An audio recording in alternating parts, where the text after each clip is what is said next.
Hello everyone, and welcome back to this Halloween edition of Lisa's Little Critters. As you see, I'm in the dining room again, and I won't spend a whole lot of time on this video, but I did want to show you. I have pretty much the same critters as always that I have for Halloween, but I have tweaked it and added some things this year, so I just want to share with you. The first thing is our firehouse. Once again, this is now my third haunted house for the critters. The first one was a firehouse, and I wish I had kept it, honestly. I think I liked it the best. But then I got the great big one, and I liked it better. That's in last year's video, if anybody's interested.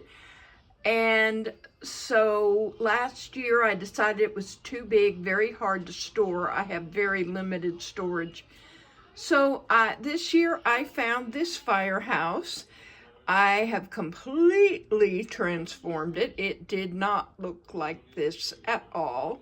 In fact, so much so, as we zoom in, this little balcony was not there at all.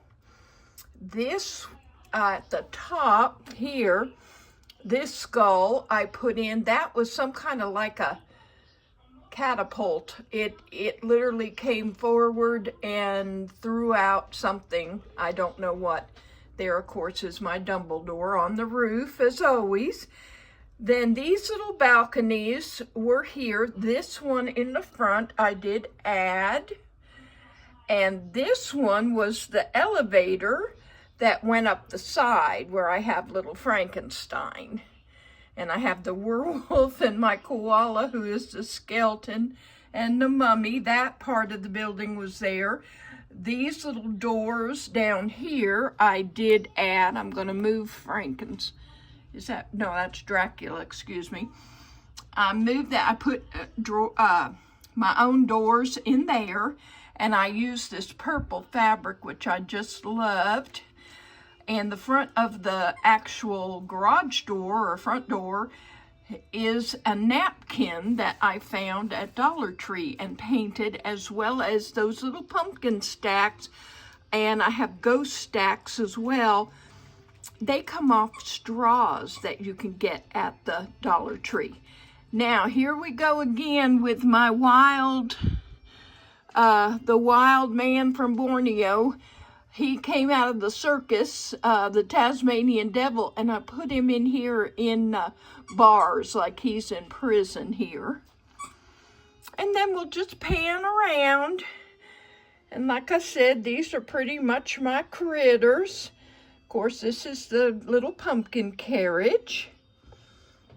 Back over here is Dracula in his coffin. I have some trees back here. What I used as the backdrop was a plastic tablecloth from Dollar Tree.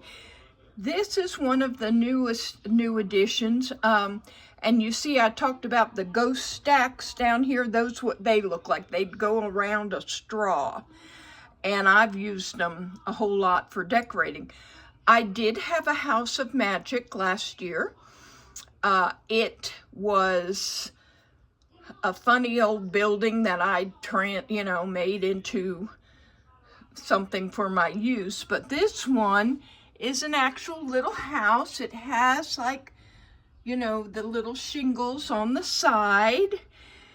And it was just for decoration, but I found it in the bin, and the price on it was still on. It was $25.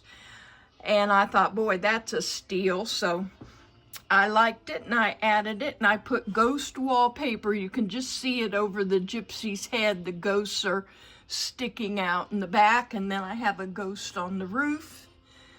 And then we'll just slowly go over. This is, of course, the little witch in the pumpkin, and she is the potions master. She's whipping up potions. And all my little critters. This little coffin this year, I found it. It was just something very cheap, and I put lights behind it and some paper. And then this is the witch's house, of course. And I still have the pumpkin patch this year. but I didn't do that much with it. He's sitting on a bench. And down in the front, I have my little train. And once again, you can't really see him, but he's Barinwald. He's a little Barinwald dog. Whoa. With the, you know, I always knock something over. I love the little poodle as the scarecrow.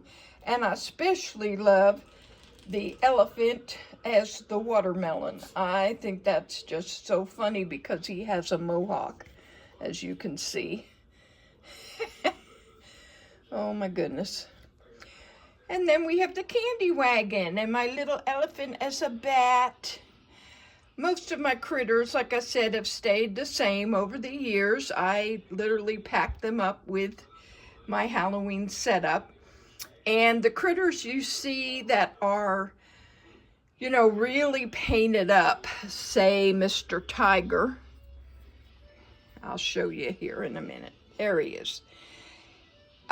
These were critters that were severely damaged for whatever reason, and those are the ones that I use for painting. Same thing with the clowns and some of the other things. The werewolf is one of my absolute favorites here, and he was very badly damaged. In fact, I'm not even sure what kind of animal he is, honestly, when you take away his mask.